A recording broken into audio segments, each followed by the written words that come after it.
ஈரானின் உணவு இறக்குமதியை மலேசியா பெரிதும் நம்பியிருக்கவில்லை என்றும், எனவே நாட்டின் உணவு விநியோகத்தில் அது எந்த ஒரு தாக்கத்தையும் ஏற்படுத்தாது என்றும் விவசாயம் மற்றும் உணவு பாதுகாப்புத்துறை அமைச்சர் டத்துஸ்ரீ முகமது சாபு தெரிவித்துள்ளார்.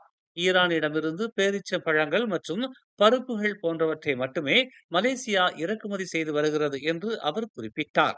அவை மலேசியாவின் பிரதான உணவுப் பொருட்கள் அல்ல என்று அவர் சுட்டிக்காட்டினார்.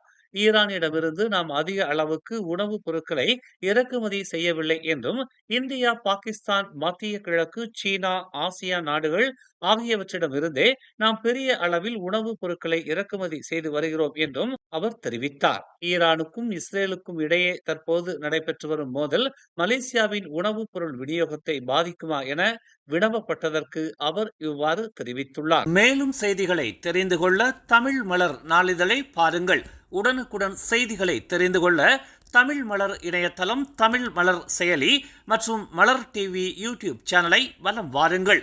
எங்களோடு இணைந்திருக்க மலர் டிவியை பதிவு செய்து கொள்ளுங்கள். உறவுகள் மகிழ்ந்திட விருப்பம் மற்றும் பகிர்வு சேவையை சொடுக்கிடுங்கள்.